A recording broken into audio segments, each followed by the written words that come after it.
Unitarian Universalists are a covenantal faith. Instead of professing that all must believe anything in particular, we make a commitment to how we want to be with one another. You've heard me say that 1,000 times. In practice, that means making some simple agreements. Among youth and young adult gatherings, and sometimes among adult religious education classes, we create group agreements. It's a list of things like treat each other kindly during this time, don't talk over one another, be aware of how much time you're taking. One thing that often comes up in these groups is assume good intentions. Assume that other members of the group did not mean harm by their language or their actions. Recognize that we are all ignorant of some things. We all make mistakes and inadvertently hurt others. Not because we're mean or reckless, but because we're human. Assume good intentions. As an important basic rule, when a small group is talking about something heavy, and beyond our little circles of intentional community, cultivating a generous spirit is a pursuit of a lifetime. You may have heard me before talk about the phenomenon of the boat wave. Some brands of car have a similar phenomenon. Jeeps have this thing where drivers of Jeeps wave to one another. Wranglers, let's be clear. When I purchased my current boat about a year ago, I was warned. Because of its very classic look and design, it stands out from the crowd and would garner a lot of attention. It turns out the warnings were true. There's something about being on boats, at least half-civilized boats, that don't blast past each other. They typically wave at one another. It's a lovely gesture that's easy to take for granted after a while. You just don't think about it. There's no written rule about this. It doesn't always happen. If you think too hard about it, you can get cynical, counting the waves or parsing out who waved first. The Reverend Peter Friedrichs talks about a bit of cynicism that he took on as he was counting the waves of fellow boaters in Florida. He was almost certain that this age-old gesture of friendliness was on the decline. He had visited family there for many decades, so he had a good sense of the history. And then one summer day, it dawned on him that he was not just observing the decline of the wave, he was part of it. In the attempt to analyze and observe, holding back, waiting to see if others would wave, he lost sight of the fact that he was also a participant in the culture. He's a boater with two able arms, free to wave as he chooses. Generosity of spirit may start with this type of realization, remembering that we're not just observers. We are co-creators of the cultures around us, always. We are part of the world. We are actors on the same stage where that drama is playing out. Peter Friedrichs writes, as much as we'd sometimes like to be standing on the sidelines, offering advice or criticism or judgment, as much as we'd sometimes like to deny our role in what's happening in front of us, we are part and parcel of it, part of the larger world. Magnanimity, assuming good intention, being generous of spirit is sometimes hard because it feels like choosing the disadvantaged position. And I will admit, when I feel like I am being taken advantage of, I shut down and walk away. I run from that, actually. My goal, note I say my goal, is to teach myself to pause a little bit longer each time and question, does that person actually have bad intentions? Are they trying to get me, or are they doing their job and living their life? I try to remember that life is challenging, not just mine, but everyone's. In fact, that might be the great common bond. We have to work hard to succeed. We have to take care of our family. There is struggle. But more often than not, we are in this together. Just like us, most other people are trying the best they can to be financially secure, to spend some time with the people they love, and to find a little joy in life. The sociologist and best-selling author Brené Brown invites her readers to remember everyone is doing the best they can, based on their emotional burdens or their education, based on what they experienced in the last hour.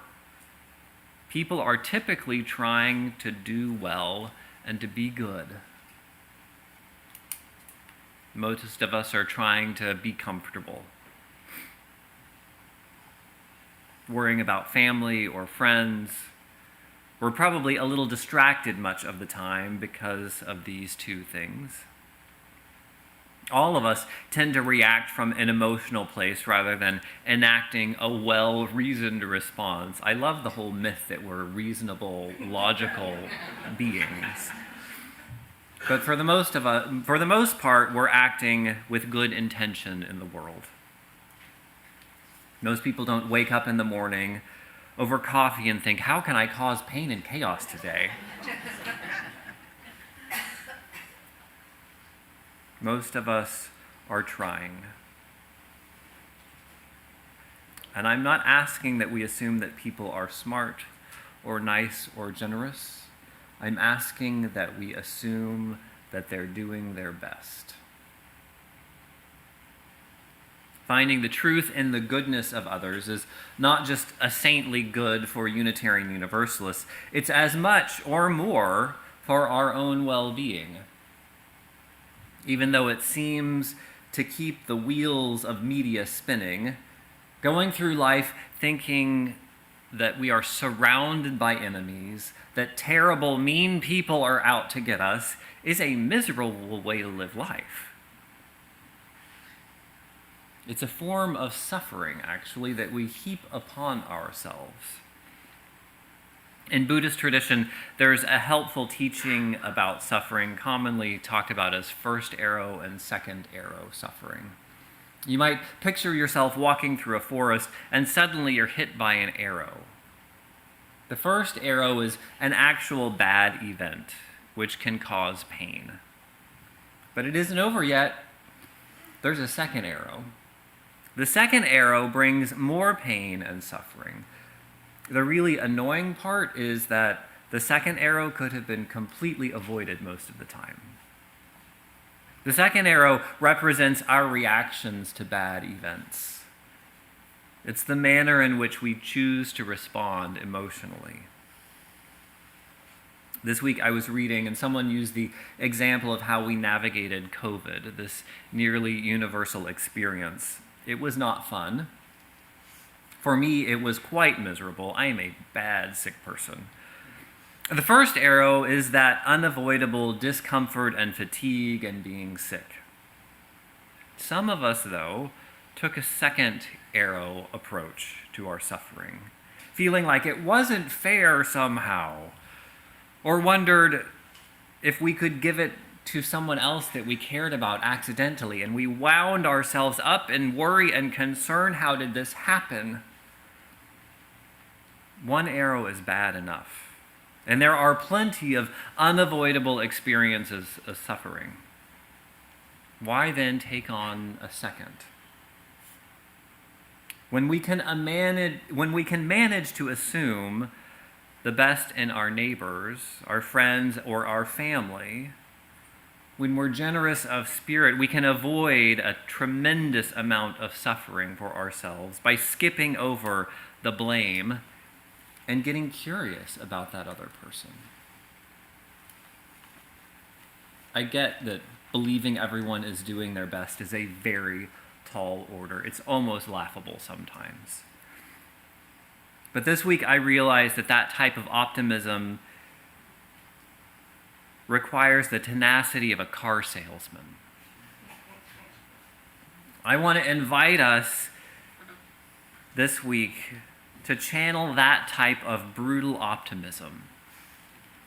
You are familiar with these sales techniques. No is not an option, ever. Instead, we ask, which color of that car are you most interested in?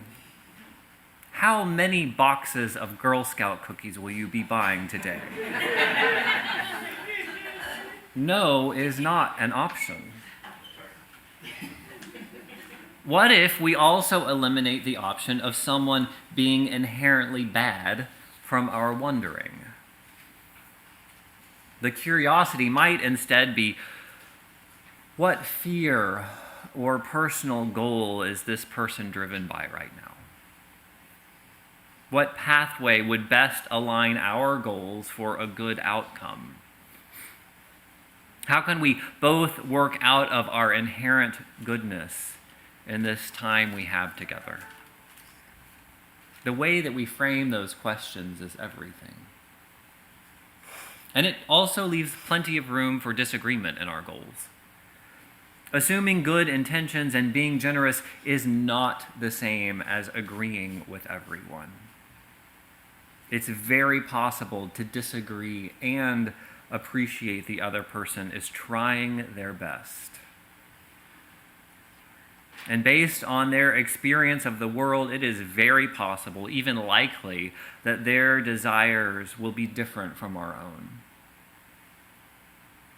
As I've sometimes heard it said in the South, that's why God made strawberry, vanilla, and chocolate. The proposed reworking of the UUA bylaws explicitly names pluralism as one of our 7 guiding values. It says, pluralism. We celebrate that we are all sacred beings, diverse in culture, experience, and theology. We covenant to learn from one another in our free and responsible search for truth and meaning. We embrace our differences and commonalities with love, curiosity, and respect.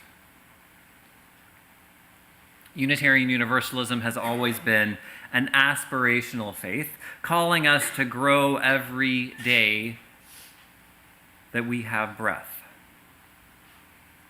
Though it seems simple, this may be one of those callings that challenges us each day to our core. We embrace our differences and commonalities with love, curiosity, and respect. The past couple of days, as we've watched the news of aggression and conflict unfold, I know we've been asking, what can I do? Feeling frustrated in our powerlessness is real, but it is no place to rest. As I was thinking more about this sermon and why it even matters, I have to believe that the way we live our lives, the way we orient our hearts, matters. As it's been said here in this pulpit many times, if there is to be peace in the world, there must be peace in the nations. If there is to be peace in the nations, there must be peace in the cities. If there is to be peace in the cities, there must be peace between neighbors. If there is to be peace between neighbors, there must be peace in the home. If there is to be peace in the home, there must be peace in the heart. This week, as everything seems to be at stake in the world, may we not lose sight of the small things, the moments that are in our control. For ourselves and a wider world, what we think and how we love matters deeply. Amen.